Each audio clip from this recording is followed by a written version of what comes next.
Ballari SP ತಲೆಗಂಡಕ್ಕೆ ಭಾರಿ ವಿರೋಧ ವ್ಯಕ್ತವಾಗ್ತಿದೆ. ರೆಡ್ಡಿಗಳ ಕಾಳದ ಮಧ್ಯೆ ಬಳ್ಳಾರಿ ಎಸ್ಪಿ ಮೇಲೆ ಯಾಕೆ ಬ್ರಹ್ಮಾಸ್ತ್ರ ಅನ್ನೋ ರೀತಿಯಲ್ಲಿ ಕೂಗು ಕೇಳಿ ಬರ್ತಿದೆ. ಬಳ್ಳಾರಿಯಲ್ಲಿ ಆದಂತಹ ಈ ಘಟನೆಗೆ ಎಸ್ಪಿ ಯಾಕೆ ತಲೆಗಂಡ ತರಬೇಕು? ರೆಡ್ಡಿಗಳ ಕಾಳಗ ನಡೀತಿದೆ, ಬಳ್ಳಾರಿ ಎಸ್ಪಿ ಮೇಲೆ ಯಾಕೆ ಬ್ರಹ್ಮಾಸ್ತ್ರ ಹಾಕ್ತೀರಿ? ಒಂದೇ ದಿನಕ್ಕೆ ಎಸ್ಪಿ ಪವನ್ ನೆಜ್ಜೂರ್ ಅಮಾನತ್ತಾಗಿದೆ. ಬಳ್ಳಾರಿ ಎಸ್ಪಿ ಪವನ್ ನೆಜ್ಜೂರ್ ಅಮಾನತಿಗೆ ಅಲ್ಲಿ ಭಾರಿ ಆಕ್ರೋಶವೂ ಕೂಡ ಉಂಟಾಗ್ತಿರುವಂತದ್ದು. ಪವನ್ ನೆಜ್ಜೂರ್ ಪರ ನಿಂತಿದ್ದಾರೆ ಸಾಮಾಜಿಕ ಕಾರ್ಯಕರ್ತರು ಕೂಡ ಪವನ್ ನೆಜ್ಜೂರ್ ಅವರು ಎಸ್ಪಿ ಪರ ನಿಂತಿದ್ದಾರೆ. ಎಸ್ಪಿ ಅವರು ಯಾಕೆ ತಲೆದಂಡವನ್ನ ಕೊಡಬೇಕು? ಇದು ರೆಡ್ಡಿ ಅವರ ಕಾಳಗ. ಬಳ್ಳಾರಿಯಲ್ಲಿ ಯಾಕೆ ಗುಬ್ಬಿ ಮೇಲೆ ಬ್ರಹ್ಮಾಸ್ತ್ರ ಬಿಡುವಂತೆ ಆದ ಒಂದು ಘಟನೆಗೆ ಎಸ್ಪಿ ಅವರನ್ನ ಅಮಾನತು ಮಾಡೋದು ಎಷ್ಟು ಸರಿ ಅಂತ ಆಕ್ರೋಶ ವ್ಯಕ್ತವಾಗ್ತಿದೆ. ಬಳ್ಳಾರಿಯಲ್ಲಿ ಸಾಮಾಜಿಕ ಕಾರ್ಯಕರ್ತರು ಪವನ್ ನೆಜ್ಜೂರ್ ಅವರ ಪರವಾಗಿ ನಿಂತಿದ್ದಾರೆ. ಎಸ್ಪಿ ಅವರು ಯಾಕೆ ತಲೆದಂಡ ಮಾಡಬೇಕು ಈ ಘಟನೆಗೆ? ಬಳ್ಳಾರಿ ಎಸ್ಪಿ ತಲೆದಂಡಕ್ಕೆ ಇದೀಗ ಭಾರಿ ಆಕ್ರೋಶ ಉಂಟಾಗ್ತಿರೋವಂಥದ್ದು.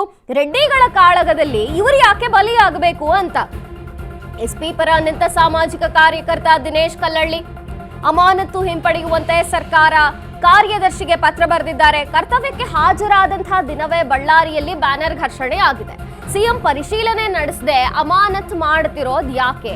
ವಿಚಾರಣೆ ಮಾಡಿ ಆಮೇಲೆ ಮುಂದಿನ ಕ್ರಮ ಕೈಗೊಳ್ಳಿ ಅಂತ ಸಾಮಾಜಿಕ ಕಾರ್ಯಕರ್ತ ದಿನೇಶ್ ಕಲ್ಲಳ್ಳಿ ಅವರು ಸಿಎಂಗೆ ಪತ್ರ ಬರೆದಿದ್ದಾರೆ.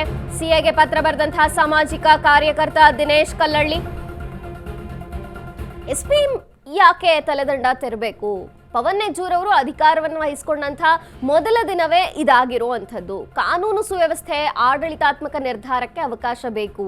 ಬಳ್ಳಾರಿ ಎಸ್ಪಿ ವಜಾಗೊಳಿಸಿರೋದು ಏಕಪಕ್ಷೀಯ ಆತುರದ ನಿರ್ಧಾರ. ಅಧಿಕಾರಿಗಳನ್ನ ಅಮಾನತು ಮಾಡೋ ಮುಂಚೆ ಯೋಚನೆ ಮಾಡಿ, ಕರ್ತವ್ಯ ಲೋಪ ಆದಾಗ ಸರಿ, ಆದರೆ ಇದು ಸ್ವಾಭಾವಿಕವಾಗಿ ನ್ಯಾಯದ ಸಿದ್ಧಾಂತವನ್ನ ನೇರವಾಗಿ ಉಲ್ಲಂಘನೆ ಮಾಡ್ತಿದ್ದೀರಾ ಅಂತ ಹೇಳಿದ್ದಾರೆ. ಬ್ಯಾನರ್ ಪರವಾಗಿ ಭರತ್ ರೆಡ್ಡಿ ಹಾಗೂ ಜನಾರ್ದನ ರೆಡ್ಡಿ ಕಾರಣ ಈ ಘಟನೆ ಆಗ್ಲಿಕ್ಕೆ. ಆದ್ರೆ ಎಸ್ಪಿ ಮೇಲೆ ಯಾಕೆ ಕ್ರಮ ಜರುಗಿಸ್ತಿದ್ದೀರಿ? ರಾಜಕೀಯ ಒತ್ತಡ, ರಾಜ್ಯ ಸರ್ಕಾರ ನ್ಯಾಯ ಸಿದ್ಧಾಂತಗಳಿಗೆ ವಿರುದ್ಧವಾಗಿದೆ ಅಂತ ಆರೋಪವನ್ನ ಮಾಡಿರುವಂತದ್ದು. ತಕ್ಷಣ ಎಸ್ಪಿ ಪವನ್ ನೆಜ್ಜೂರ್ ಅವರನ್ನ ಅಮಾನತು ಮಾಡಿರೋದನ್ನ ಹಿಂಪಡೀರಿ ಅಂತ ಸಾಮಾಜಿಕ ಕಾರ್ಯಕರ್ತ ದಿನೇಶ್ ಕಲ್ಲಳ್ಳಿ ಅವರು ಎಸ್ಪಿ ಪರ ಬ್ಯಾಟ್ ಬೀಸಿದ್ದಾರೆ.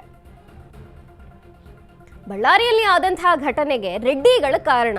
ಇವರು ರೆಡ್ಡಿಗಳ ಮಧ್ಯೆ ನಡೆದಂತಹ ಈ ಕಾಳಗಕ್ಕೆ ಪವನ್ ನೆಜ್ಜೂರ್ ಅವರು ಯಾಕೆ ತಲೆದಂಡವನ್ನ ತೆರಬೇಕು? ಅವರು ಕರ್ತವ್ಯಕ್ಕೆ ಹಾಜರಾದಂತಹ ಮೊದಲ ದಿನ ಈ ಘಟನೆ ನಡೆದಿರೋ ಅಂಥದ್ದು. ಆದರೆ ನೀವು ಸರಿಯಾಗಿ ನಿರ್ಧಾರ ಮಾಡಿ, ಯಾವುದೋ ಪ್ರೆಷರ್ಗೆ ಒಳಗಾಗಿ ಈ ನಿರ್ಧಾರವನ್ನು ತೆಗೆದುಕೊಳ್ಳಬೇಡಿ. ಅವರನ್ನು ಅಮಾನತು ಮಾಡಿರೋದು ಸರ್ಕಾರ, ಈ ಒಂದು ಕ್ರಮವನ್ನು ಕೈಗೊಂಡಿರೋದು ಸರಿಯಲ್ಲ ಅಂತ ಸಾಮಾಜಿಕ ಕಾರ್ಯಕರ್ತ ದಿನೇಶ್ ಕಲ್ಲಳ್ಳಿ ಅವರು ಹೇಳಿದ್ದಾರೆ. ಸಿಎಂ ಪರಿಶೀಲನೆ ಮಾಡಲಿ, ಮೊದಲು ಏನಾಗಿದೆ, ಘಟನೆ ಹೇಗಾಯಿತು, ಏನಾಯಿತು ಅನ್ನೋದನ್ನ ಪರಿಶೀಲನೆ ಮಾಡಿ ಆಮೇಲೆ ಅವರನ್ನು ಅಮಾನತು ಮಾಡಿದ್ರೆ ಆ ಮಾತು ಬೇರೆ. ಆದರೆ ಅವರು ಕರ್ತವ್ಯಕ್ಕೆ ಹಾಜರಾದಂತಹ ಮೊದಲ ದಿನವೇ ಈ ಘಟನೆ ಅಲ್ಲಿ ಆಗಿರೋ ಅಂಥದ್ದು. ರೆಡ್ಡಿ ಕಾಳಗದಲ್ಲಿ ಇವರನ್ನು ಯಾಕೆ ಬಲಿ ಮಾಡ್ತೀರಾ ಅಂತ ದಿನೇಶ್ ಕಲ್ಲಳ್ಳಿ ಅವರು ಪತ್ರವನ್ನ ಬರೆದು ಮನವಿ ಮಾಡಿದ್ದಾರೆ. ಬಳ್ಳಾರಿ ಎಸ್ಪಿ ತಲೆದಂಡಕ್ಕೆ ಬಳ್ಳಾರಿಯಲ್ಲಿಯೂ ಕೂಡ ಸಾಮಾಜಿಕ ಕಾರ್ಯಕರ್ತರು ಧ್ವನಿ ಎತ್ತಿದ್ದಾರೆ. ಭಾರಿ ಆಕ್ರೋಶ ಉಂಟಾಗ್ತಿದೆ. ಗುಬ್ಬಿ ಮೇಲೆ ಬ್ರಹ್ಮಾಸ್ತ್ರ ಅನ್ನೋಂಗೆ ರೆಡ್ಡಿ ವರ್ಸಸ್ ರೆಡ್ಡಿ ಅನ್ನುವಂಥ ಕಾಳಗದಲ್ಲಿ ಬಳ್ಳಾರಿ ಎಸ್ಪಿ ಮೇಲೆ ಯಾಕೆ ಬ್ರಹ್ಮಾಸ್ತ್ರ ಎಸೀತಿದ್ದೀರಾ? ಬಳ್ಳಾರಿ ಎಸ್ಪಿ ಪವನ್ ನೆಜ್ಜೂರ್ ಅವರು ಅಮಾನತಾಗುತ್ತಿರೋದು ಎಷ್ಟು ಸರಿ ಅಂತ ಸರ್ಕಾರಕ್ಕೆ ಸಾಮಾಜಿಕ ಕಾರ್ಯಕರ್ತರು ಪ್ರಶ್ನೆ ಮಾಡ್ತಿದ್ದಾರೆ.